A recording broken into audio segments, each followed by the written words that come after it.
Bye. Bye. All right, everyone who has joined us. Hi, Supreet, Durai, Thompson, Tejas, Shweta, Arnold, Akshat.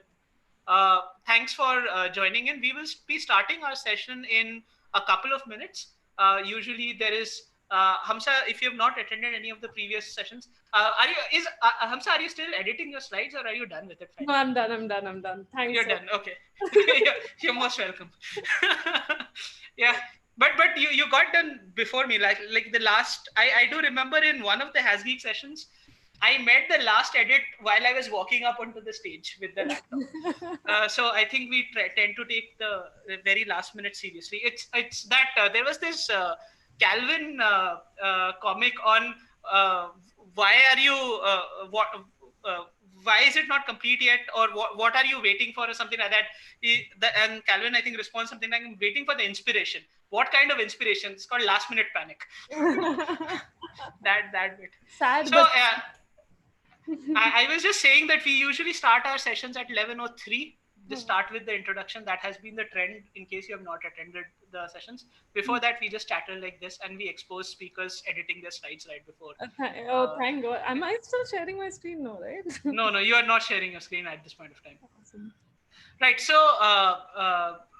new have you drawn? Are you aware of these people who have just joined in, Hamsa? I'm just Have you? checking. Are you directly responsible for so many No, people on content? no. I actually chatted, I think, with Tejas a few days ago, and Akshat, I know Oh, from nice. her, and everyone else is like If Twitter. there is, I if there know is, through Twitter. nice. I think okay. So this is going to be the first design focused conversation we are doing on content web. I think I would put equal parts to both the fact that we have got Hamsa here and the fact that it's the first design session, that there are so many new people out here. I think Yay. that's a great thing. So it's 11:03. I'll just start with the basic introductions and then we'll go on to the session. Yeah. So starting off, firstly, thanks everyone for making it on a Saturday morning. It's not easy to join a Saturday morning session or waking up and coming up for to attend a talk. Uh, uh, I am Souvik. I run Miranj, which is a strategic web design and development company studio in New Delhi. And this session and the series that we are doing over here is called Content Web, which is a series of freewheeling chats for people who create and maintain content-based websites. And it could be publishing heavy sites, typically CMS driven sites, could be marketing, media, e-commerce sites, all that genre, all the genre of old websites, non-appy, non-transactional application sites that we have been building for like decades now at this point of time.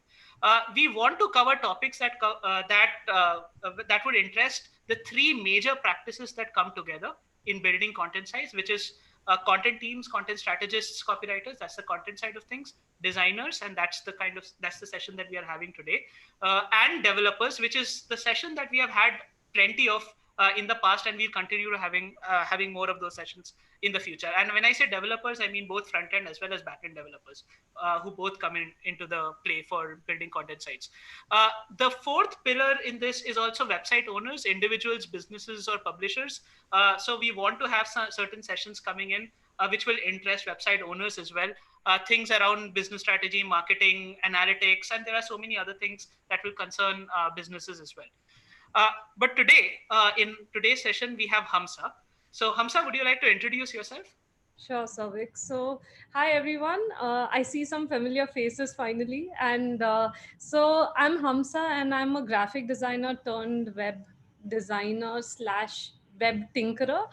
And I have been working independently ever since I like kind of graduated from college. And I've been running my business, and that means I have kind of to learn a lot of things on my own. And so, a lot of the stuff that I'm going to be like kind of talking about is super close to me because of this reason, because it kind of comes from the learnings of like solving a certain problem for myself, and hence past sharing it forward. Oh, on that note, what will you be speaking about, Hamsa? So I'm speaking about a topic that's very dear to me, which is custom grid systems. So I'm a print, traditionally, I'm a formally trained print designer. So as a graphic designer, I used to use like really rigid grids in InDesign. And what I found as a big gap is that when I was going onto the web, there was not enough like design language talking about how grids need to be kind of scaling for the web. There was a lot of developer language around it, but not that much design. So I kind of had to navigate and find my own way to kind of make sense of those things for myself. And so my talk has to do with uh, designing scalable grids for content websites. Okay, excellent. And in the things that you will cover in your talk today, who do you think out of content teams, designers, developers, who are you targeting in this conversation? I think like designers who work on content websites for sure, especially also designers who are not coding the stuff themselves. I think it's also going to maybe solve problems for developers who kind of want to find a language to work with designers who are kind of like working in another room from them. So I think it is mostly to bridge a gap between how things are developed and how handoffs are done from design. So I think the people that will benefit more, and it's also because we're talking about grid is actually holding a lot of content. So it's the reason why this kind of fits into this theme is also because we are kind of trying to see how content scales in a website, like in a content website, not just grids. So I think it's a mixture of all that. I've tried to put everything together in a deck, so let's see how it goes. Okay, I'm super excited about this because Hamsa is one of the very few designers that we are aware of over so many years of working, who understands this aspect really really well in the context of web. And I really wanted Hamsa to come in and do this session, so I'm excited about this one. So a few instructions before Hamsa starts her presentation to the audience who have joined in. First, that this is going to be approximately 20-25 minutes of a presentation by Hamsa, and after that we'll be taking in questions. We would try to avoid questions in between the initial presentation. If you have joined in from YouTube, you can put in questions on the YouTube chat box and it will be forwarded to me over here. If you have joined in on Zoom, then please put in your questions on the chat. We will keep taking your questions one by one after Hamsa has completed her session. I also have some questions at my end, so those will also be included in between. And in case you are on Zoom, I might even add you to directly have a quick chat with Hamsa and ask your question directly with her and discuss some follow-ups immediately. So that is one of the reasons you would want to be on Zoom, in case you want to have a conversation directly with Hamsa. That's all from the instructions point of view. So over to Hamsa. Let's start with the what you have in the presentation. Okay, super. So I just realized while I'm on this first slide that I have not gone through the presentation from the beginning to end. So if there are any slides, I'll just say I'm skipping this and then move forward. Yeah. So, Perfect. but more or less we should be good. So, hi everyone, I'm Hamsa. I'm sorry. Why did this go? Yeah. So I was a graphic designer and I used to run a studio called Obsessive Compulsive Designers that did a lot of graphic design studio work. We worked on a lot of grid based stuff, but for print. And my work was always like very like colorful and fun. And like, I always liked to kind of use a lot of like visual expression when I'm doing work. So my journey from a graphic designer to a web designer, front end developer happened around 2013 when I started taking websites on from my clients. And very soon after that, by 2013 end, I realized that I needed to count on developers every step of the way. And that was a bit frustrating for me. So in 2015, I kind of like took all my savings and went to Canada for a boot camp, for a coding boot camp, which kind of taught me how to code. And so in 9 weeks, they made us work like some 16 hours a day, like drilled CSS, HTML to us, as well as JavaScript. And I was a better person after that. But the reason why it was very impactful for my design process is that I wanted to be able to understand how development works to guide my design process a lot better. So this is a place I studied. It's called Juno now. It used to be called HackerU before. And I've learned some of the best lessons, from accessibility practices to code workflows to just keeping things semantic, from the school. So and then I came back from the boot camp and I came back to India. And ever since then, I've been working on a lot of content websites. And I've been kind of like understanding how my graphic design avatar kind of transforms to the web with every project. And so, like, grids is a subject that's very dear to me because I used to be a graphic designer, and that kind of is the framework of everything we do. But back in 2015, there were mostly advertising agencies doing websites, but at that point there were no bespoke like web design studios. So what I realized was there needs to be a voice of design also in web design. So it was very interesting for me to apply whatever I've learned in graphic design on the web. So one thing I always believe is that whatever content you put on a website, it can't be boilerplate, and it's not going to be a one size fits all. The same canvas can kind of hold very different things based on how much hierarchy you want to give it, and or how much uniformity you want to give it, so I think the way that you see space kind of transforms when once you see it in a grid. So today our journey is going to be, we're going to be talking about why custom grids and not something like Bootstrap or something that's already tailor made and available. We're also going to see how to think responsively at the design stage itself. What are some of those scalable elements in terms of content that we need to be aware of? We're also going to see step by step how do we define a responsive custom grid. And I have like I don't know how much of like I have gone a little bit geeky over here, I must admit, but maybe once we go, I would be happy to introduce it, like entertain any questions. Then we're going to look at very quickly these two topics, which is after you do all of this, the grid system that you make, how do you hand this grid specification off to developers, as well as what are some of those small CSS things that I feel designers should kind of be aware of and think in relation with the grid itself. So that's going to be our journey today. Let's start with why custom grids.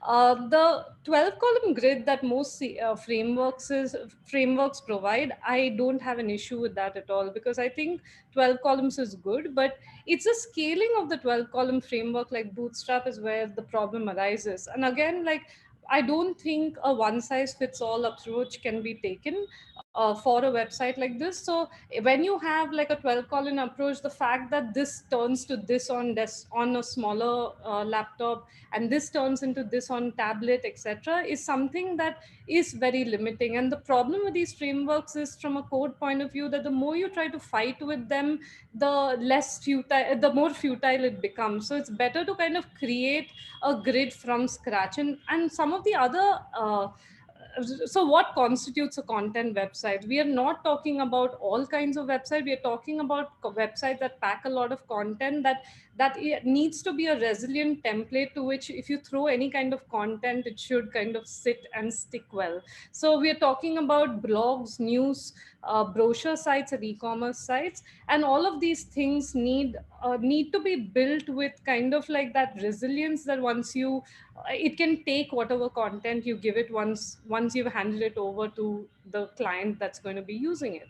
So how to think responsibly at the design stage? There are some key variables that determine how a grid scales in my experience. So some of those key variables are typography, the photography, which is the photography and media that constitutes what that's part of the website, as well as the device hierarchy.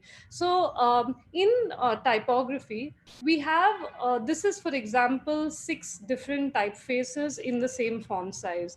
And this goes back to that wardrobe drawing that I showed you, that each one has a different composition. For example, this is way more dense, this is slightly more loose. So the way that some of these typefaces will dictate the gutters and the spaces and the margins are going to be very different just on the basis of the way that those characters are formed. So the font attributes like weight, size, and construction can vastly dictate the way the grid is defined. We are also in content website, in dynamic content websites, where we're creating a template for someone to upload future content. It would be great to like kind of design with high definition photography, but in reality what we are really working with is like, you know, these screen grabs that like, this is from the Hindustan website, news times website, this is from Catch News.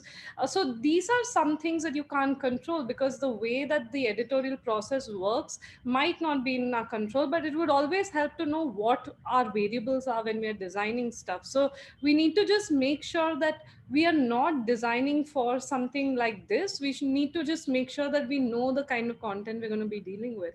This is a screenshot of three different websites that I've designed. And website A has an equal distribution of desktop and mobile, whereas website B has a greater majority of desktop users versus mobile, and website C has a very large percentage of mobile users and less desktop. This also is a big factor in kind of dictating how your grid should scale and how many enhancements you should prioritize for which devices. So I think like to look, if especially if it's a redesign project, to kind of go back to analytics and look at what is that composition that's there for mobile and desktop, so that we can prioritize things accordingly, might be interesting as well. Might be one of the factors to do as Hamza, well. if so, there is a request from the audience. If you can just slow the pace a little bit, because it's Oh, getting a little too fast to to understand some of the points. So, okay. if you can spend a little more time and the initial presentation goes a few minutes more, that should be okay. Okay, okay, okay. Thanks. That sounds good to know. Yeah, that's good to know. Is there any part that I should kind of revisit right now? I assume you can continue, and people can ask questions if they want to. Okay, but yeah, I think this is the right time to say it, because the next part is going to be a little bit. It's better off paced a little bit slower. So yeah, Yeah. so just to kind of recap this point, that there are three variables in defining and scaling a grid. That one is typography. We need to understand that if we're using a certain typeface, it will influence our grid. The second thing is images. We are not working with these really picture perfect images in content websites. We are working with images that are more dynamic, that we might not have more control of. We are working with vertical images, landscape images, different proportions of images as well.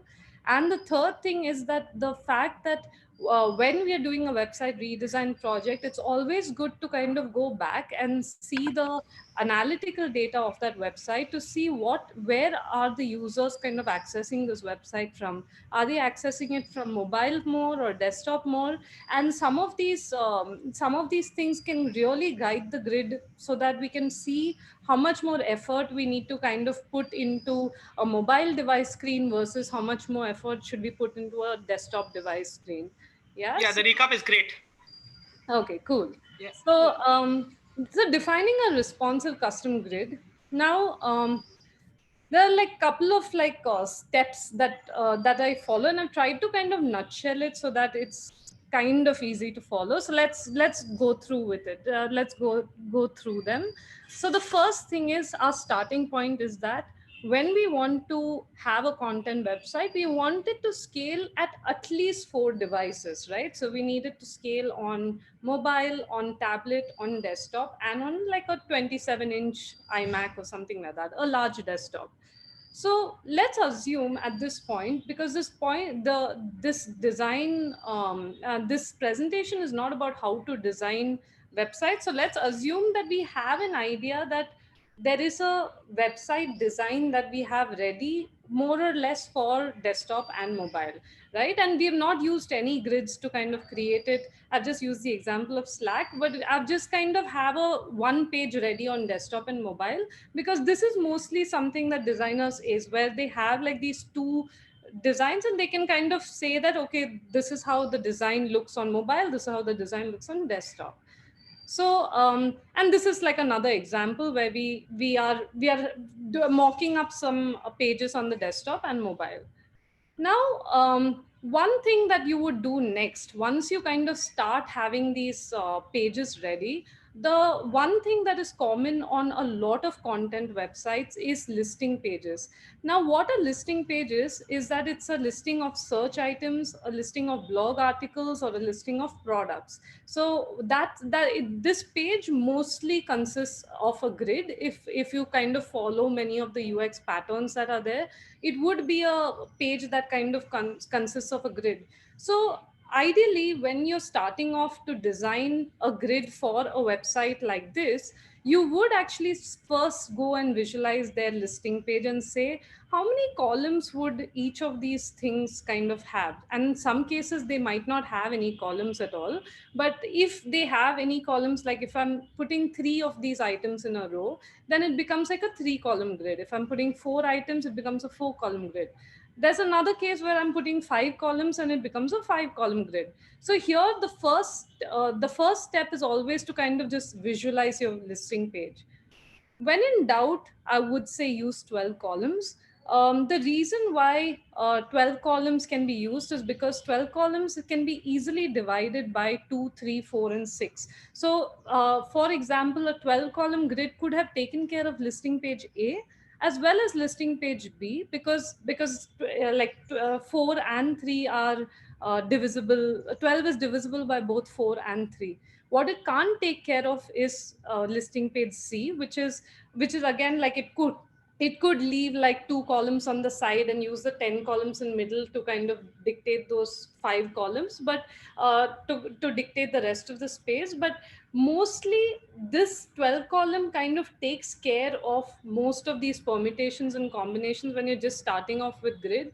Well, unless you need something like to be designed super custom, I would say, like in that case, and you want more flexibility on desktop, in that case you can prioritize something like a 20 column grid or a 16 column grid, etc. But when you're not sure, you can definitely go for a 12 column grid.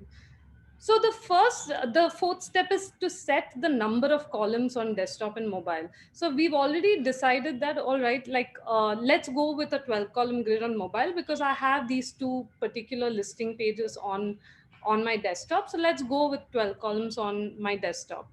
And the mobile, what I usually find useful to do is to divide the desktop grid by two. And to kind of, if I have 12 columns on desktop, my mobile columns end up being 6 columns. And that's kind of a starting point. If I have to tweak it later, I would, but most likely I never have to. So it's mostly like, so that's first you just define how many columns you're going to have on desktop and mobile. Now for a desktop canvas, so the first thing we've done is decided how many columns are needed. Next, we define the canvas size. So what is the size in which these 12 columns are going to span? And for the purpose of this, it's always useful to use an easy multiple of 12 to kind of get this number. So it could be like a 1200 or 1260 or something like that, which is an easy multiple of the number 12, so that it becomes easier to calculate the responsive grid later down the line. So likewise, when you're doing a mobile canvas, the mobile canvas that I like to use is 360 pixels, because again, it's a multiple of the 6 columns that we have, as well as it's a super common mobile width. Yeah, so that's so right now we've set the number of columns in our grid, and we have defined the canvas size of our grid of two of the devices of our grid. Now let's look at margins, columns, and gutters. There are 3 components of the grid, which is margins, columns, and gutters. So let's look at what margins are. The things that go on the extreme end of our 12 column grid on desktop, or on the extreme end of the 6 column grid on mobile, are the margins. So in any grid, in the grid that I'm showing you today, there are 2 margins on either side of the grid. The next thing is columns. So in a 12 column grid, there are 12 columns, and in a 6 column grid on mobile, there are 6 columns of the grid. So we have 12 and 6 of the columns. gutters, since we are having margins on the side and then we have 12 columns, we'll have 11 gutters on desktop and 5 gutters on mobile. Yeah, so that's kind of the composition of the grid that we have. So we have margins, columns, and gutters. So let's solve for the gutters and the margins. So when we are defining, what we need to do next is define what are the sizes of each of these elements. What's the size of the margin, of the gutter, and of the column? The answer to that is, if we solve for the margins and the gutters, the columns will figure themselves out. So each of these, to solve for the gutters and margins, you need to first set the gutters for desktop and mobile. So we have um, we have 11 gutters on desktop and 5 gutters on mobile.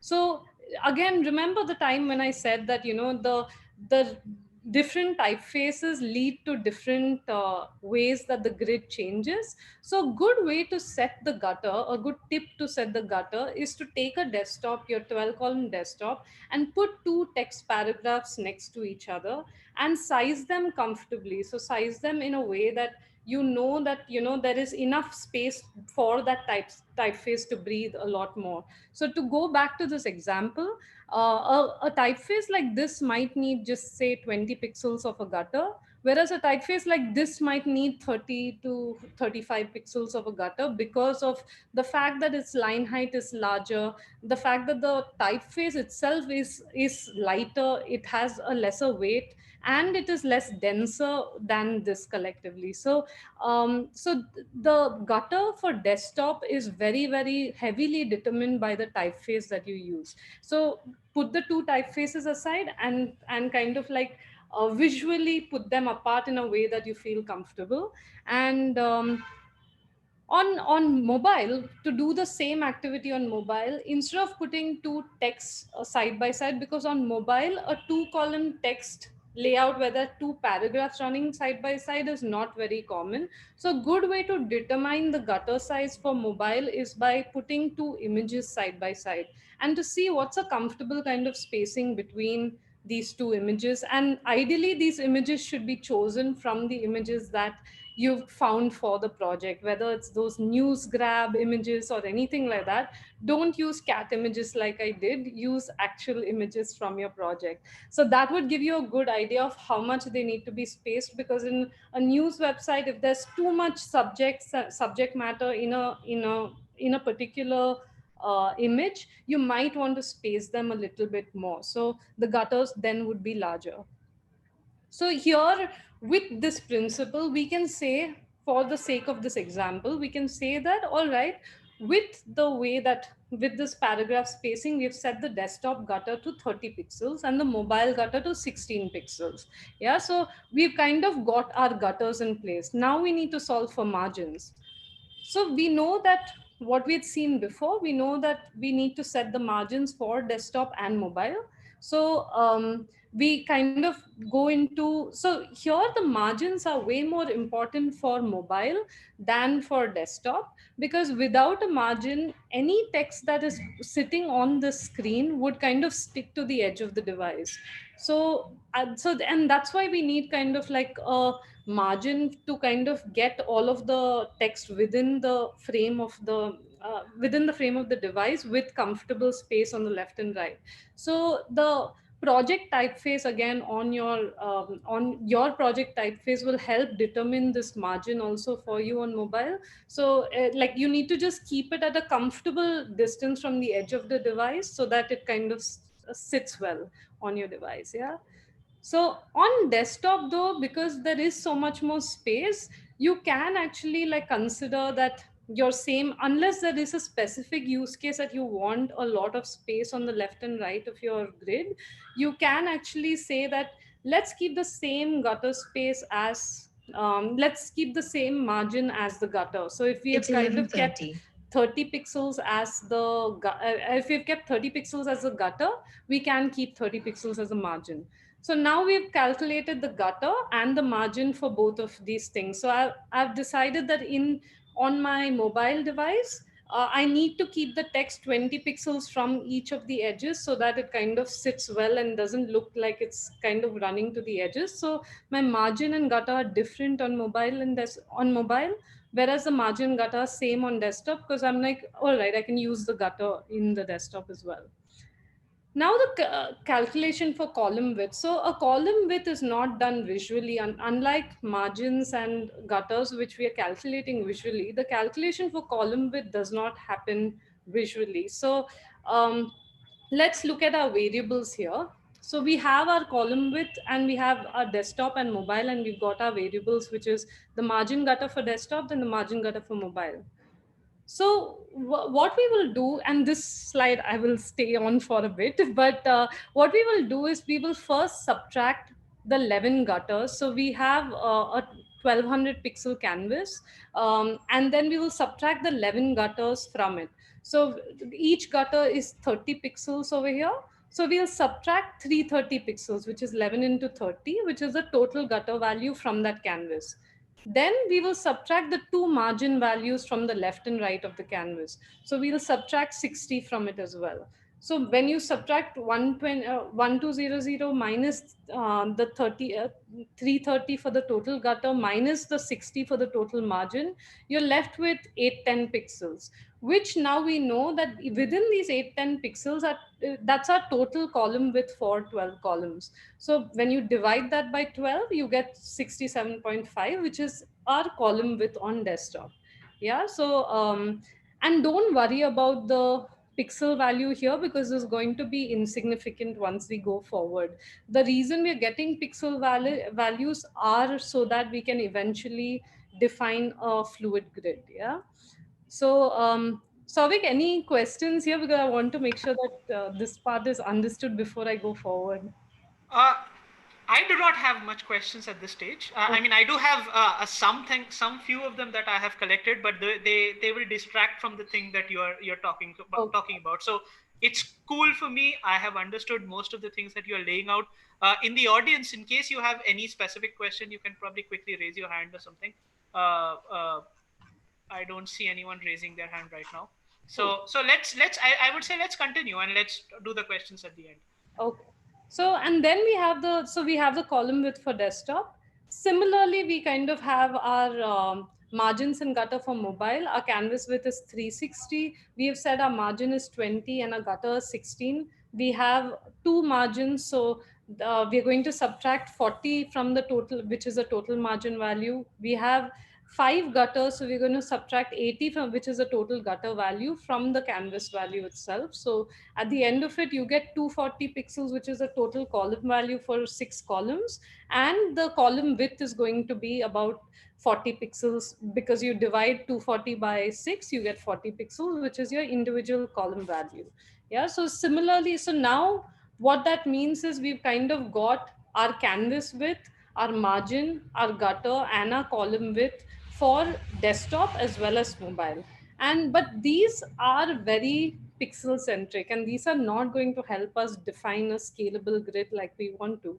So the next step is to kind of convert these into percentages. So if you actually convert all of, if you set the canvas width based on these measurements, which is the 1200 pixel, based on this, if you set the canvas width to 100%, the margins then become 2.5%, 2.5%, and the column width becomes 5.625%. So these correspond to the pixel calculations that we've done here. Likewise, the mobile canvas width, if we keep it as 100%, the margin gotten column from 20, 16, and 40 pixel become 5.5%, 4.5%, and 11%. So this kind of becomes then our scalable grid that we have for, like, for us to now start using within these two breakpoints, right? So now we have like a fluid grid that's happening on mobile, and then we have a fluid grid that's happening on desktop. Now we need to solve for these other two devices that we spoke about initially, which is the tablet as well as the large desktop. Now I always love consulting the large desktop when I'm creating a grid, because it gives a lot of answers about, I have a lot of feelings about the large desktop, and I will talk about them. So let's go to the large desktop. Hamsa, can you also define the large desktop Yeah. sizes that you're thinking of? Yeah. So Okay, so the 27-inch monitor is what I'm visualizing when we are saying the large desktop thing. So it's a monitor that's maybe even bigger than like a 21-inch monitor. So it's like a huge 27-inch monitor, and this is mostly for your because I'm sure, like, because of our 4K screens, even like our laptops that we use can actually produce really like it kind of has the same output as you would see in a 27-inch monitor.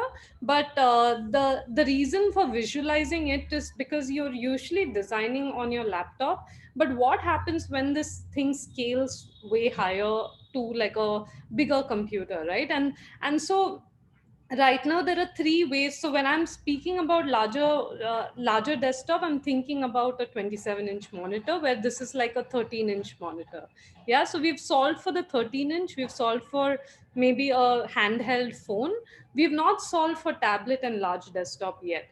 So let's look at the large desktop. So on a 27-inch monitor, your screen that you've built, which is the 12 column grid, can scale three ways. So it can scale in a way that you create the same thing and it scales exactly with the same fluid proportions that we have, where your margins will be 2.5% on the side, and it will kind of just map 1:1 from your 15-inch to your 27-inch. The second way to do it is having a wrapper for the content, but allowing some background elements to scale. So to kind of say that, all right, we this part, what we are seeing over here, what we've designed and made our grid for, kind of corresponds to the center of the screen over here.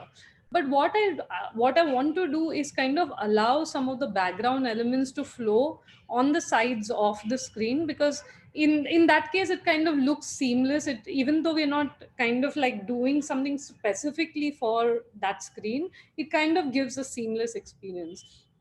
The third way to do it is when you take it and you kind of scale it exactly like that, but you take no time to kind of make put your backgrounds further, and take any kind of like effort to scale the grid any further than what you have designed. So these are the three ways to scale it.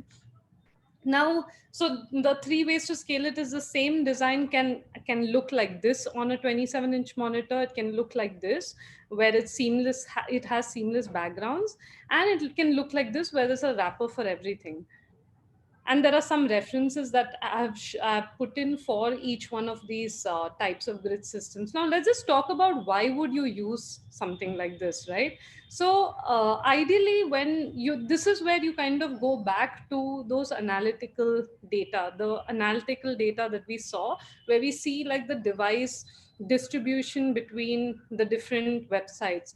So in a website where if you see, for example, Smashing Magazine, which is also targeted very heavily to designers, they use an approach like Case A, where the content kind of is designed to fit in a 27-inch monitor. So apart from doing their 12 column grid, they actually take the effort to create something unique as an experience for a monitor that's larger. Whereas there would be some website like maybe Y Combinator or something that kind of just cuts everything to the center like that and does nothing else. But many websites do the center. So the way that I usually go about making a choice of how my design should scale is time.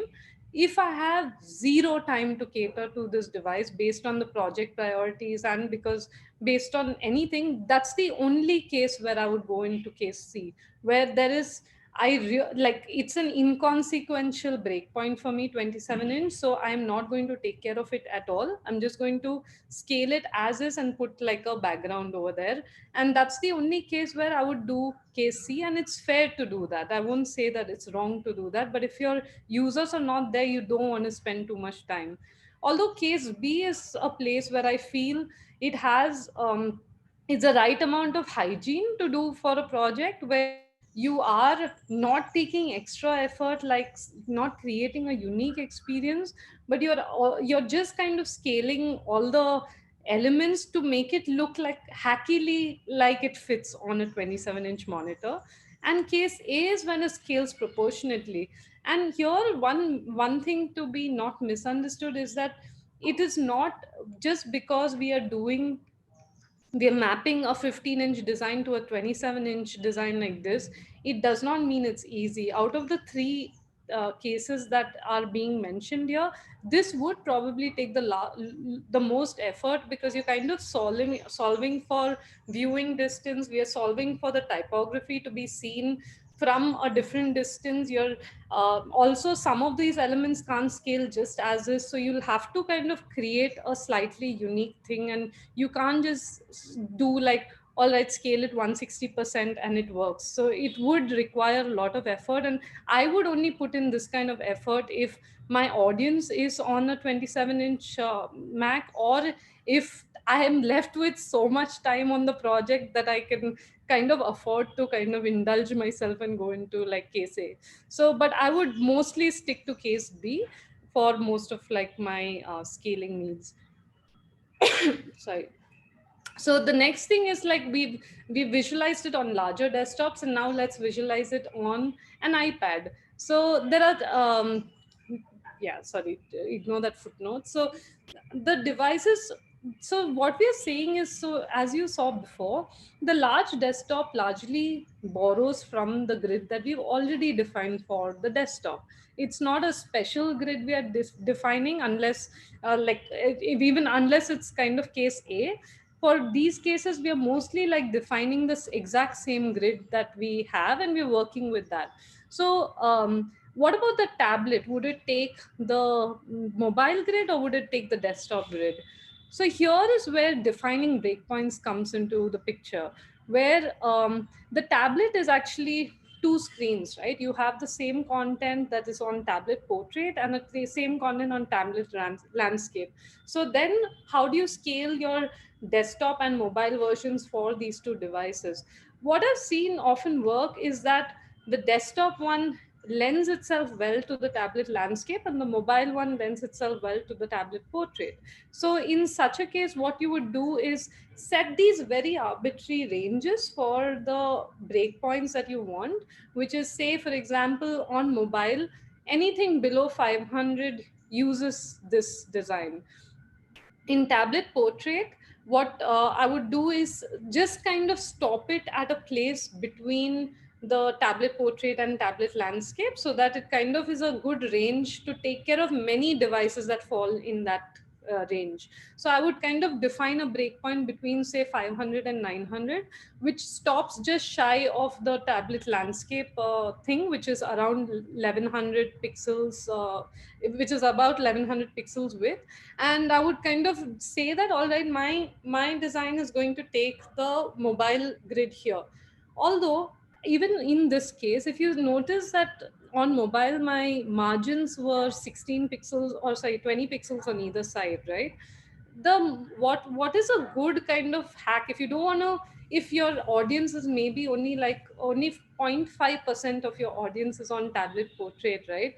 You also want to prioritize both the other experiences way more. One good thing to do for this mode is usually to have a additional margin on the left and right, because the mobile margin doesn't very well lend itself to the screen, and it also is applies for like mobile landscape mode. Like this breakpoint takes care of tablet portrait and mobile landscape, so it's always better to kind of have larger margins on the left and right in this breakpoint if you're not doing anything else.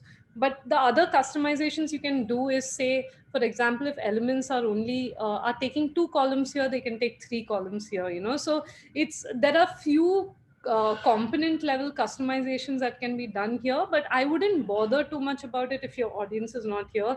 But I would still like increase the padding for this breakpoint and let it use the exact fluid grid that the mobile one has. Likewise, the desktop one, we've seen it lend itself to the large desktop. It'll also lend itself to the tablet landscape. And usually when you think about this in practice, it feels like this is going to be super cramped and tight, right? Because something that you do in 1200 is going to look really really cramped in this breakpoint. But one thing that and this is probably a talk for another time, but you use like every project, if you're kind of like defining, just like you define typefaces, so the grid for mobile and desktop separately, it's also very good to define the typographic scale differently for mobile and desktop. So that means that when you're kind of using a heading on mobile, it is like 20 pixels, and when you're using that same heading on desktop, it's 60 pixels.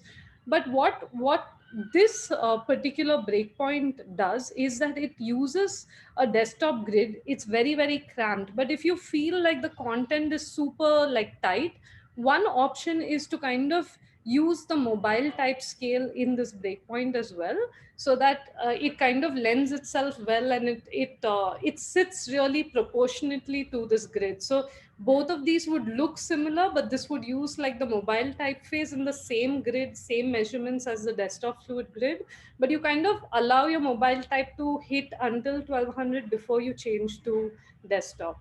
So that's kind of the strategy that I have noticed is very easily kind of scalable for these different breakpoints. So here now when we communicate, so by now we've got our margins, columns, gutters. We've understood what these percentage widths are of these things because we've calculated it from a pixel value that works. We've defined how these different devices need to scale and which grids these need to use from these two breakpoints. So now we go into how do, suppose I'm working in a silo and I'm doing all this out of like my living room and my developer sitting in Noida, and how do I communicate the grid and breakpoints to them?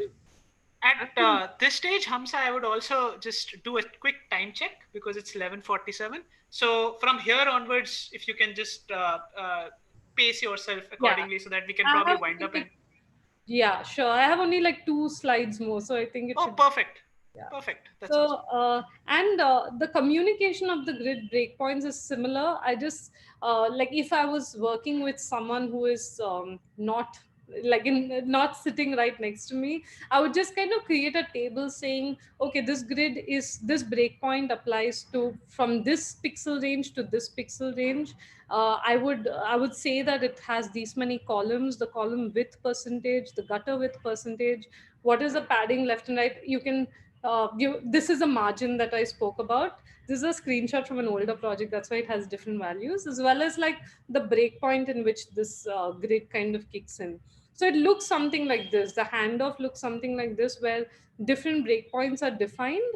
And it also, just to show you the 27-inch thing, this is kind of using case B, where the elements, it's scaling exactly as the smaller desktop grid, but it's allowing elements to flow further. So it's always good to give like a visual cue of how these need to scale in larger monitors.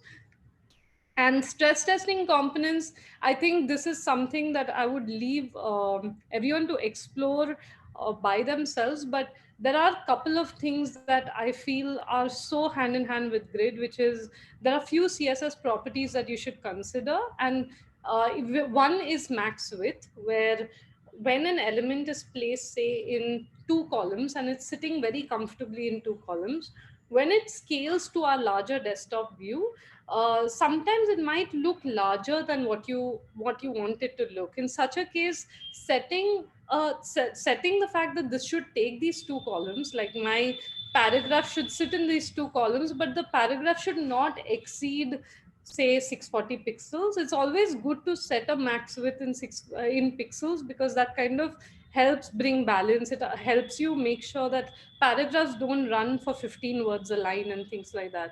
Another thing is object fit, and I would encourage everyone to kind of who work with content websites to learn about this property of CSS, which kind of tells you how images should scale within a container, and it can be leveraged a lot in content websites. So that's kind of about it. So this is what we covered today: why custom grids, how to think responsibly at the design stage, how to define a responsive grid, stress testing your components for scale, and handing off grid specifications to designers, to developers. Yeah. Yeah. All right. Thank you, Hamsa. Wasn't that amazing? Oh, okay. So that's a lot of information you have packed in. I already see at least one raised hand. I'll come to you, Avani, in a bit. I want to ask couple of starting questions, and then start handing over to the folks who are raising their hands. Yeah. Uh, First, to gather all the knowledge that you have just shared and a lot more that you have not shared today, does everyone have to fly to Canada to take a course? That's an excellent question, and I'm very happy that you asked that, because I feel the reason I flew to Canada to take that course is no longer valid. I think with more people giving talks like this and stuff, that gap is bridged.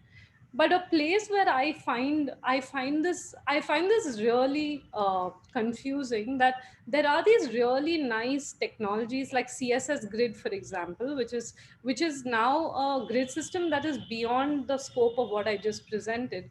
And it's Yeah. it's a very, very sophisticated grid system that's in the hands of developers. And where the gap I see there is scope for bridging is that, how does one package this tool for designers so that they know how to leverage these capabilities? Because I see a lot of these tools coming up, like CSS grid and variable typography, which are mostly in the hands of developers with no input that designers should use them. So that's the only reason where I would feel like maybe it's good to speak that language a little bit. And yeah. So, are you suggesting that designers need to learn a little bit how to code? Um, I think there are more accessible things. Like, say, for example, Jen Simmons makes these series of videos called Layout Land. Yeah, so Yes. in the topic of grids itself, it's a YouTube channel called Layout Land.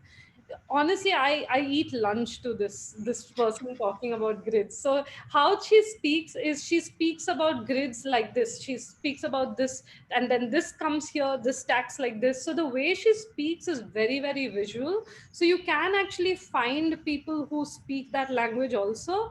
I would say, like, if you now want to know how to kind of like do grids or anything, it's always there, it's available, I feel, somewhere. But I just feel there's a miss, that there are certain technologies that are written only for developers to understand. But at the same time, like, for CSS grid, the closest thing I've come to exploring that works for designers is Webflow. They have a very nice, like, grid engine that you can kind of, if you're a designer and you want to understand how CSS grid works and stuff, you can kind of read, maybe watch Layout Land and practice on Webflow to just see how things work. Yeah. Right. So, for those who are asking, Jen Simmons is someone who's, I think, she's also a part of the working group for CSS grids, if I'm not wrong. Yeah. Definitely very closely associated with the people who are building the standards for design related things. And she goes on around the world giving a lot of talks. And I think during the COVID time, she's making a lot of videos as well. So, do follow Jen Simmons' work in this space. That's a very interesting. She's a very interesting person to follow, and all the information that she gives. All right, and one more question I'll ask, and then hand over to others. Do you start with the designs first, or do you start with laying out the grid first before you do the first shot and design? I always start with design first.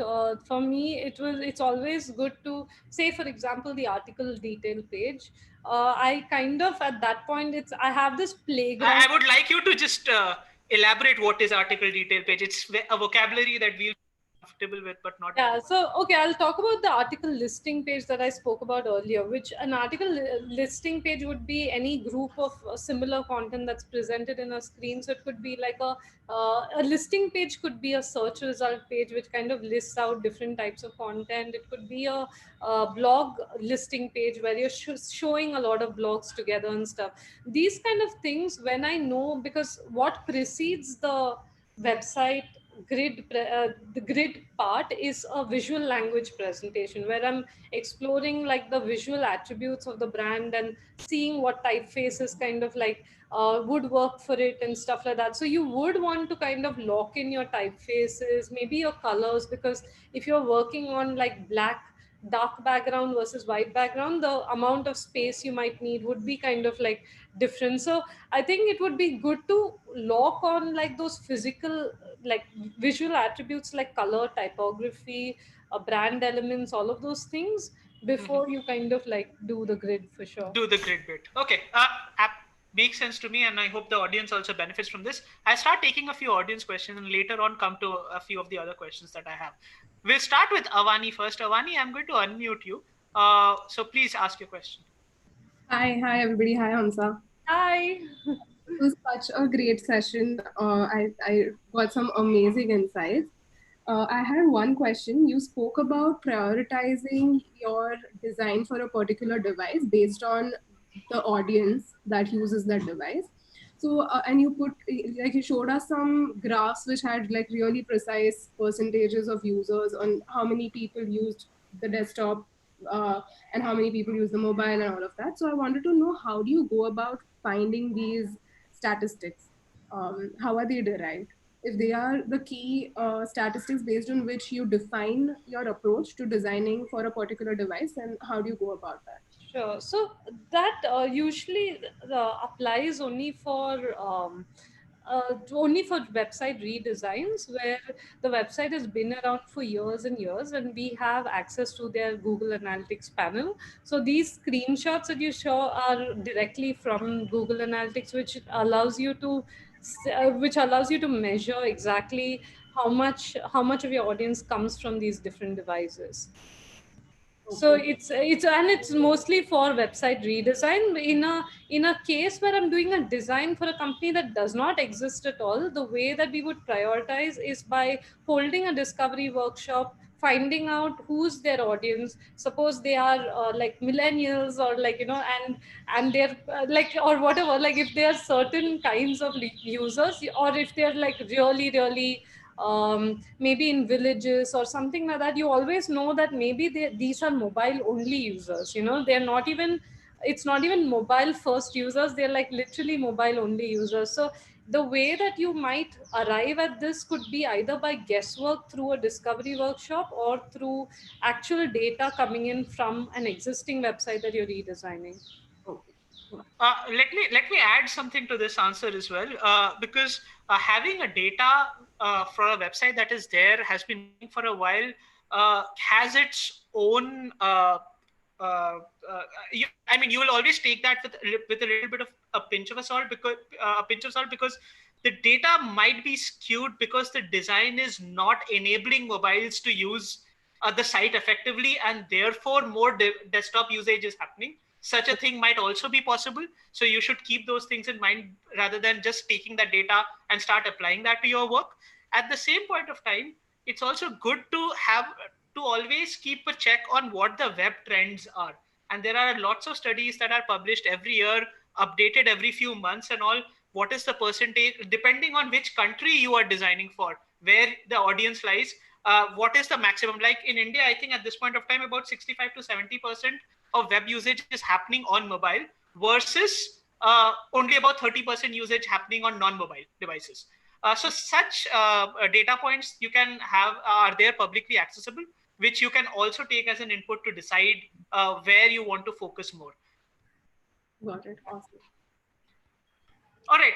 So I will move on to the next question. Akshat, please go ahead, ask your question.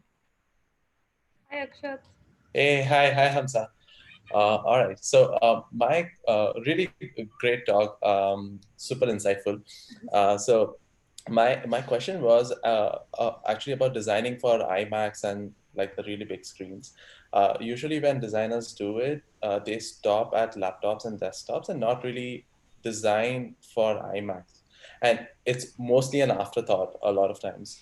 Um, so I wanted to and that really affects from a developer point of view, because like you mentioned the use case too, I guess, where the background stretches edge to edge, for example.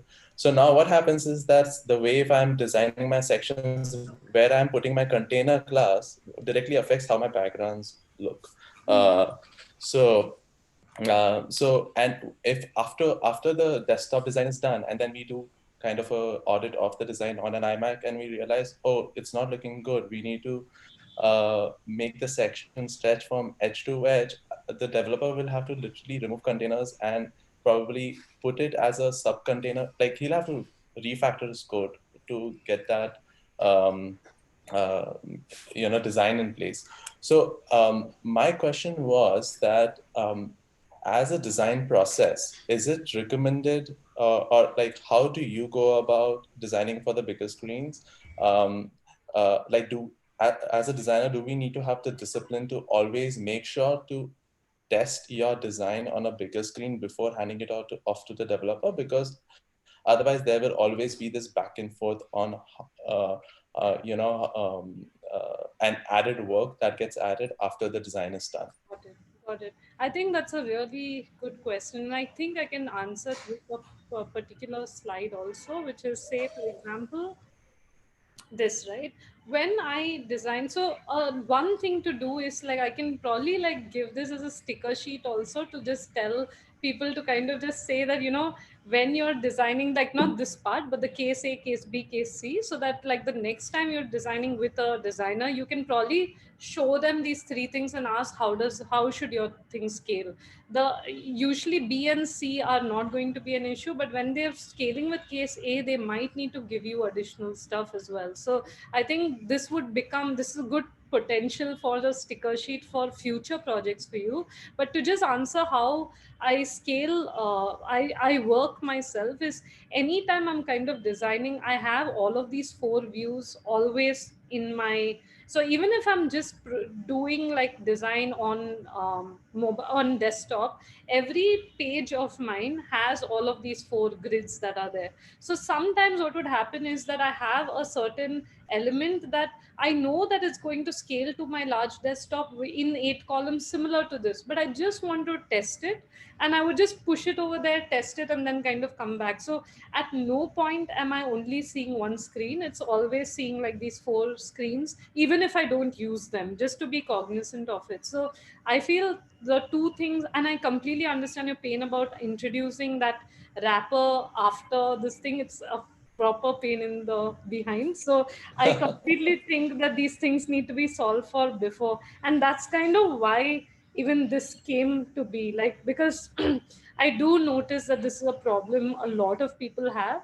Mm. And yeah, I think like to kind of show the screen to your designers and say, tell me how this scales, and to ask them to, and if there are designers around, to kind of always be cognizant about these four grid systems should be good. Oh, all right.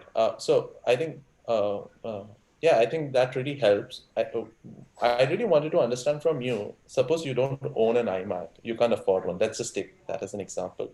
What's the recommended way for you to test your design on an iMac? Is there any recommended tool that you use to do that? I usually just zoom out, like when I'm on Ha, laptop, okay. I just zoom out, or like if there's something specific, or like if it's a Windows machine, I usually just ask a friend. I would know a friend who has a Windows machine, so sometimes color, like especially grays, I have a very Hmm. tough time with. So I will send it to them. I'll ask them to take a photo with their camera and stuff like that. Like, so a lot of this stuff happens when, and Photo it's with the camera, does that work, Hamsa? once it was terrible because I used a shade of gray which had like, which I saw as gray, but like because I was on a Mac, and then the clients kept saying, but this green that is there, and I kept thinking they're saying gray wrong. And then later on they told me they're actually saying green, and when they took a picture, like the gray actually appears green. That was a huge lesson learned for me. So Okay. for me, it really helps to just call someone who has like a large monitor and say, send me a screenshot from here, like, so that would be the easiest way, I feel. Yeah, Perfect. and Thank you. and going and going by the trends, I think the larger desktop thing, if you can ask for the grid right up front, that can be the best way to make everything more deterministic as a handover from the designer. Because not just the large desktop, I think the tablets and many the portrait and the landscape orientations that you talked about, Hamsa, many Yeah, of these things become an afterthought. yeah, Like, and I think the starting premise that you started off with, which is we do think of the mobile and the desktop design, is something that I would often question, because I encounter lots of designers who start off with one, and that's usually the desktop. Oh, And that's where you start, and you're not even thinking the mobile, because you're so focused in laying out and getting your creative juices flowing for the desktop view, that you're not taking the mobile as a standard. So that itself, which started off as a premise, I would say is something that needs a good degree of self-awareness when you get into a project, that take these two things at least and start off always. yeah. And that's an important bit. Tejas, let's take Tejas, go ahead and ask your question. Uh, hey Hamza, I wanted to understand a little bit more about if you could back to those 5 or 6 columns of uh, different typefaces that you had selected. Oh, don't get me started. No, We have a I session will. hopefully on that. Just give me a second. I'm Sure, trying to sure, sure. get that. Ah, yeah. There we Yeah. Yeah. So two things here. One. Oh, go. Oh, Is sorry. it auto play? No, no, no. I by mistake skipped. Yeah, yeah. okay. Okay. So two things. One is how do your line heights and this block of typography and weight of it, like visual weight of it, impact your uh, grid system? I wanted to understand a little bit more about that, Sure. specifically your graphic. And second thing, how how do you factor in the baseline grid and how do you relate it with your column grids?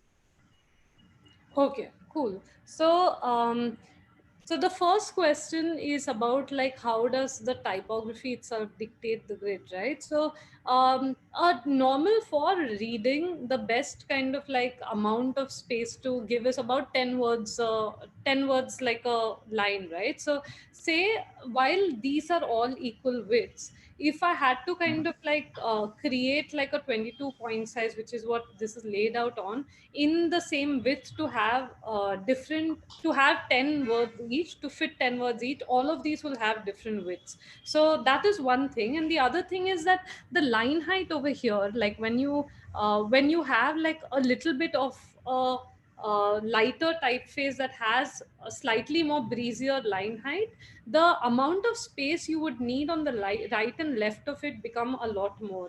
Whereas when you look at something as condensed as this, which is, so the different attributes at play here are the font thickness, like the weight of the font, so whether it's like a bold, medium, light, whether the line height is slightly like kind of cramped, and suppose the letter forms itself, are they a little bit more like condensed versus a little bit more wider. So Mhm. when you have all of these three attributes and you equate them, you realize that like when you squint your eyes and see, this kind of appears like a darker block than this block. So whenever it's a lighter block, you will need a little bit more space for around it, and hence this kind of dictates the gutters in which you lay them out. So because it's a denser block, you would need a slightly lesser gutter. But when it's like a like when you have a font that is slightly like lighter, you will have like a breezier, you will have a thicker gutter over here. Quick follow up on this bit. I have Hamsa. Yeah. Is it also does this dictate how far someone is from the screen to comfortably read as well? And that is why the spacing between the blocks can be, if you're too close, then the spacing obviously appears more. If you're too far, then you need more spacing around it to distinguish the two blocks of text. Is that also a factor? I think viewing distance would be a factor for sure, and that's why like when we're doing it with like it would be a factor, but I don't know how much it would be a factor here. I'm seeing in the same viewing distance, two typefaces would have different gutters, like would Okay, result. sure. But maybe I'm saying that two typefaces automatically dictate what the viewing distance is going to be. So sometimes you pick a typeface and the viewing distance, someone will hold it a little away, Oh, and if the sure. and the dense fonts, you would probably bring it a little closer to read it. Yeah, yeah, yeah. And also that's also how like display typefaces and body typefaces work as well, because of Yeah. the viewing distance. And that's why they used in slightly larger type size, because display typeface don't have to have the heavy lifting of like of legibility as much as like the smaller typefaces need to have. Right. So Okay. it Another depends. question Tejas had. Yeah. Yeah, So, the baseline grid, right? yeah, but I still had a like small Okay, follow up on the previous sure. thing. If you could go back. Oh, okay, okay. Yeah. Okay. So on this, I like this is a really today I learned thing, because I would think the exact opposite. I would think like a heavier typeface needs little more gutter and little more spacing around it, because it's already very heavy. Like it on that screen area, it's already taking looking a little bit heavier. Hmm. I would my assumption was that it would be exactly opposite. Like with heavier things, you would need slightly more air around it Hmm. versus say the typefaces which are already light. So Hmm. if it's already light, you could like be a uh, uh, little bit tight with your margins and other spacing. Hmm. Okay, okay, yeah, good TIL. Now we can move to the next question about the baseline grade and how that relates with the column and margins and like your overall grade. Okay, so that's a really good question, and it's I have a slightly controversial opinion about baseline grids itself. I use something so vertical baseline grids come from a print point of view, and I Uh, use the Please explain the terms as well, Hamsa. That would be yeah. great. So a baseline grid kind of helps you draw draw lines below, like it kind of say, for example, a 4 pixel baseline grid would mean that your entire vertical height is divided into rows of 4 pixels, and every content that you have sits on these rows, right? So a lot of the way that baseline grids work is that content sits only on these rows, so that the motive of baseline grids is that there is vertical rhythm. Now I am still a very heavy advocate of baseline grids for print, because you're looking at the canvas in its entirety, and you're kind of looking at, you're flipping pages and looking at everything in its entirety. So I feel for things to sit exactly where they're supposed to sit is an important thing for print. But for web, where I've found a difference in opinion is that I like to use a modular scale rather than a baseline grid system, where Yeah. I'm creating vertical rhythm, but I'm creating it with a modular scale. And I will I think a link if you just Google modular scale, you'll see that so suppose you go into, say, a Microsoft Word, right? And you go into putting a type, like you start typing something and you want to edit the font size.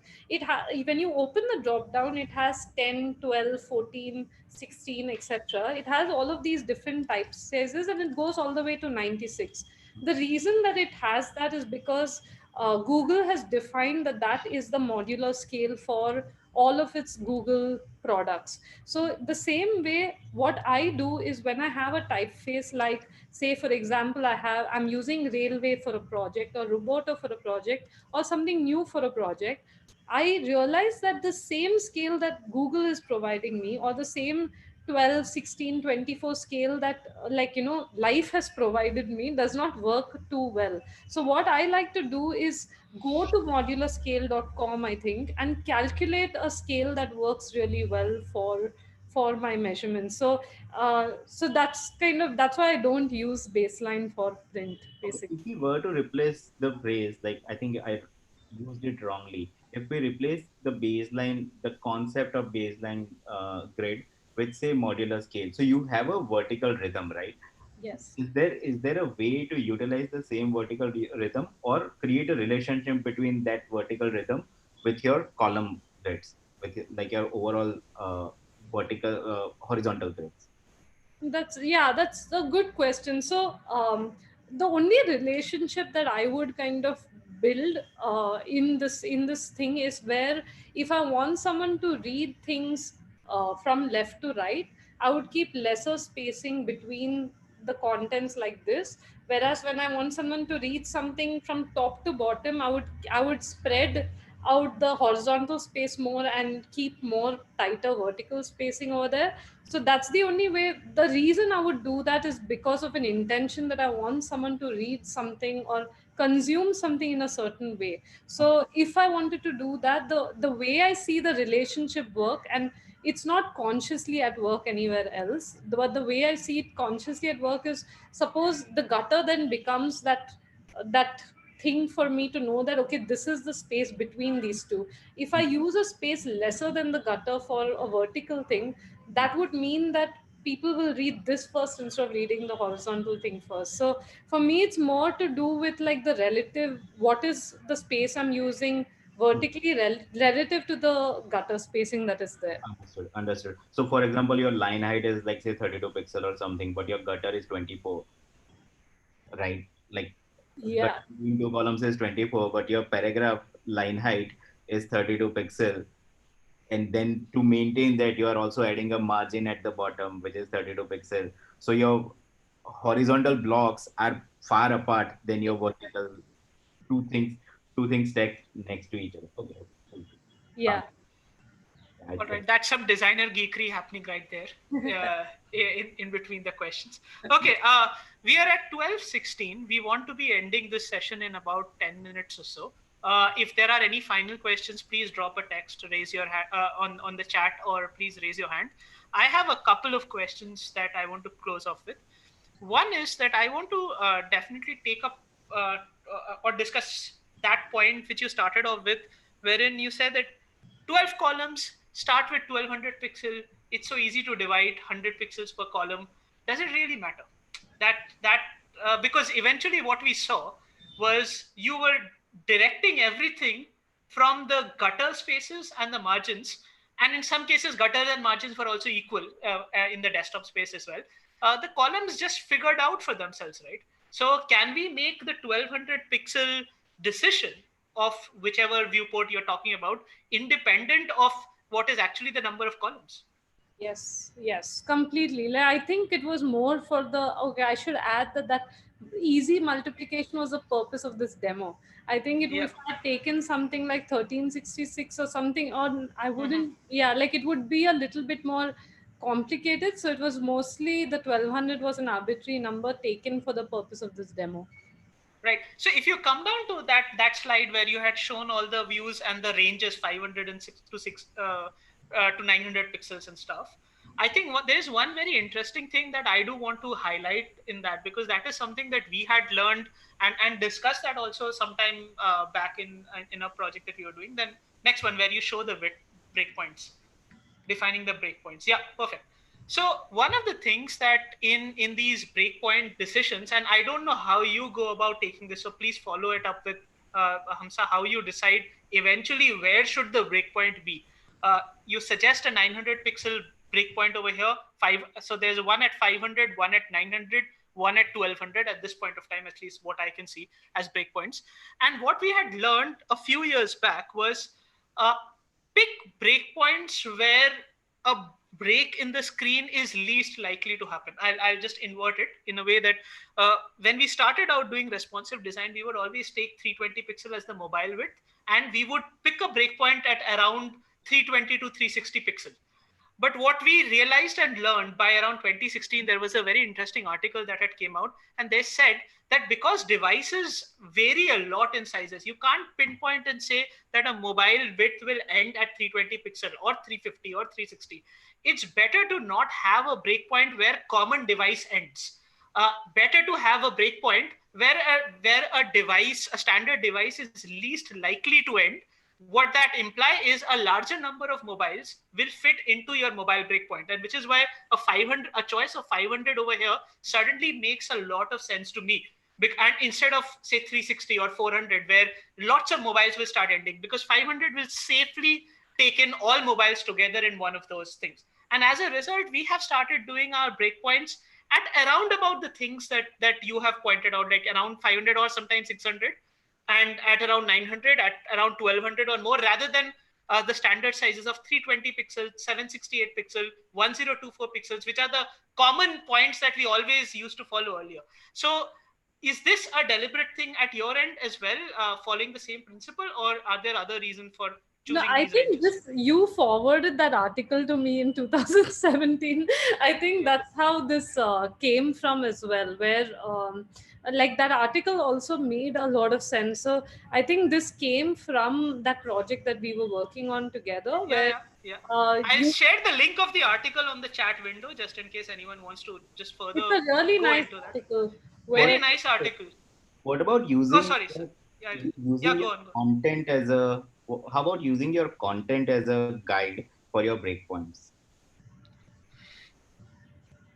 Yeah, Hamsa, would you take that question? I think this is mostly to do with the thing is, if you go into the content bit over here, like I think the way that this would break, like suppose the 12 column thing, the where this entire principle would change is that if you have a 12 column grid, if my 12 column grid's threshold does not go down to 900, it goes down only to 1000, along with all of my typography from mobile. It basically depends on threshold also. So if you want to pack a lot more content over here, but your 900 is not going to allow the same layout to happen, you need to kind of like tweak it, and that's when you kind of put elements on this grid to test it to see whether that works, and then kind of like take that call. But this is basically to do a lot with the threshold of how your components can hold up in a grid like this. So if I know that 1100, for example, like Sovik mentioned, that 1100 or 1024 is that breakpoint around which I need to break, right? So I want to ease down a little bit before that. So maybe I will go up to like 1000 to kind of make sure that like this number could go until 1000, just to make sure that this content is sitting well over here. Does that answer well? Tejas? There's also one more question, Hamsa, on the chat, if you can take a look. Sure. So Selvin asks, is alternate way where you start by defining total content area and then derive gutter margins in relation to that also a legitimate method? I haven't tried that actually, but I think for me it would be a little difficult to. I think it would be great to do that for single page websites and stuff, or I'm just saying my if I had to apply it. But for a website that needs to be like a design system where I want developers also to kind of like take be a little bit more freedom once they freedom free to kind of dictate how things work and make the entire thing a little more predictable. But I honestly haven't tried that approach, so I wouldn't know the way of defining content area and then defining the rest of it based on that. Right, makes sense. Sometimes it's very hard to define a total content area. I think that also might be a challenge in many ways. Coming back to the breakpoints bit, one other popular method earlier used to be start with the mobile and keep expanding it until your design breaks. That's when you select the breakpoint. So that is something that we never mentioned or talked about at this point of time. So do you follow that idea at any point of time, that keep stretching your design and introduce a breakpoint only if required? If I don't have any device priority of tablet, like in a recent project, like tablet was a little bit of a priority. So, and for that, like I wanted to make sure that as much as I can punch in of this view as possible in the landscape, and I wanted to intend it so that the portrait kind of is working with the mobile thing, because I knew this can't scale down. But if tablet is not a priority, I would defer to seeing the threshold of how much the designs individually can hold up for that thing. But if we are thinking, I would go about it more intentionally and say that if we are thinking about the whole system, why not think about what that experience would be? Because once you start visualizing it, there's lesser guesswork. And I feel as a designer it might be better as the process, because they can't visualize the threshold live until they see it in code. Mhm. Okay, makes sense. Cool. One more thing. Do you still work with pixels? There's a lot of pixels that we are talking about. And what about the newer units that have come in CSS? So yeah, I use like the newest unit I've used is CH, which is like the dictating the number of characters that you can fit into a content type. Like so, sometimes I actually like put that the width of this should be like 240 ch, so that I know that it's going to take the width is defined by like the content, like Mhm. they suggested. But I like pixels because it allows me to kind of dictate. whatever comes from here, if I want to do it with viewport width or anything, it kind of comes from this native understanding of, okay, these are where our devices lie and this is where it comes. So I think at least so far I have defined stuff like this, like the breakpoints by pixels itself. So do you feel that this is also a way in which we are getting jailed to certain ideas that were important before, and the world is progressing, just like the points as a unit is something that has lots of designers really consumed, because for the largest part of their work life they have been using that as the unit, and then we have moved on to different units, and from pixels also we are moving on to different units, and maybe the next generation of designers will like, who uses pixels? But I also feel like this is a development thing as well. So like, suppose I'm giving the handoff like this, suppose someone gave me, as a designer, they gave me a handoff, it would be my discretion also to say that, okay, this 500 pixels, what if it is like 50 rems, so i Perfect. I think it would be more like that, because I actually define everything with rems in my code. But Code. when I'm doing it in design, for me, the more native thing, even though I'm familiar with REMs as a developer, is like pixels. Makes sense. So just to summarize what Hamsa is saying, while as a designer you might still one of these very defined units like pixels, which are static, unchangeable, not flexible and fluid units, you might start with that. When it gets translated into code, then probably it should convert into relative units, Yeah. or some of the more modern units. Is that a right summary? Yes, for sure. Okay. Got it. Do you think that all design components, all components that you're designing after you have decided the grids, need to always map to the grids? No. And how do you break the rule? I think it's also to do with practice a lot. I don't know how you can jump the thing of not adhering to it and then breaking. Even today, if I had to break it, I would first see if there's a way to work with the grid before I break it. So, for example, I had a 12 column grid recently and I had to do a 5 column people page. So in that, the grid that I used was a custom one, like, or rather I just defined the start and end of that content type and said, now divide this by 5 columns. So I didn't literally use the grid, but that's because I found the use case only in that page where it made sense to display 5 things in a grid from end to end. So that's one place. I also think that you cannot rely on, that is one way of like where your ambition is greater than the grid. But I also feel the grid is not enough. Like, you need max width, you need min height, you need all of these things to make sure like your components are working as intended, even if the content in them are not as much as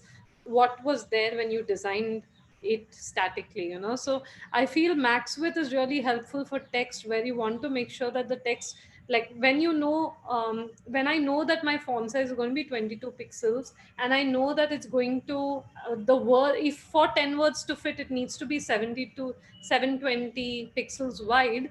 I would always set that width. I would set a max width to paragraph, so that when it scales up, no matter how much, if the grid scales to 900, my text will still be The at text will stop. yeah. Right. Absolutely makes sense.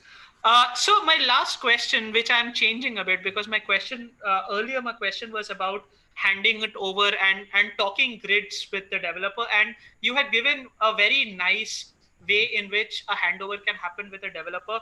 It is by far one of the best ways I have seen a handover can come to us if we were developing a site. So you've kind of addressed that question. So I'll just change that a bit. Have you ever tried having conversation of grids with clients, and has ever grids been a developer to a deliverable to clients, and how has that turned out, if at all? Do Never. clients care about grids? They don't know about the modular scale I use. They don't know about the grid I use. They have no idea. Like, and the fun part is like, that's where most of the work goes, like. So for me, like, it's very invisible, like the client, because I don't expect them to have an opinion about it. Yeah. So this has mostly been something between the designers and the developers who have had to always figure it out. Yeah. All right. Thanks a lot. We are almost at the end of our time and for our session. Uh, it's really great to have you, Hamsa. It was a fantastic session. We are planning to do a few more sessions in the future. I am not like Apple, who will keep everything under wraps until it launches. But I will also say that we are trying to figure out how can we have a typography related sessions with Hamsa, and also maybe have more involvement in that from other designers as well. If any of you are interested, beyond typography also, if any of you are interested in knowing any other aspect of web design, want to pitch in a subject area where you can come in and have a conversation like how Samsa did, please go to hasgeek.com/content web. Over there you can either put in a proposal, you can also directly reach out to Hasgeek or to me, and we can have a quick conversation, because we are lining up these sessions from Saturday, almost every Saturday. Going forward, we are planning more design talks, as I said, that there's going to be something around typography and something around more aspects of design. I'm discussing with other designers out there. There is something that we are trying to work out on for developers over here for security, website security purpose, specifically WordPress security. Parallelly, there is also a stream of conversation that is happening around newsletters, because that's also a very core part of content web in a way, when you're using that to send out your content. And we are also having a conversation around doing e-commerce kind of a discussion, that what kind of platforms you use to build e-commerce site. Obviously, Shopify is a very common one, but what are the alternatives out there in there? So these are some of the talks we are lining up, but I would definitely reach out and encourage every one of you to either suggest topics that you want to listen and hear about, or pitch a topic where you would want to come in and have a conversation like this. So with that, I would conclude the session and say thanks a lot. Thanks again to Hamsa, to Hasgeek, and all of you who have joined us on a Saturday morning. Thank you. Thank you so much, Souvik. This was a lot of fun. Thank Yeah, you everyone for joining. right. Thank you. Bye. Right. Bye bye.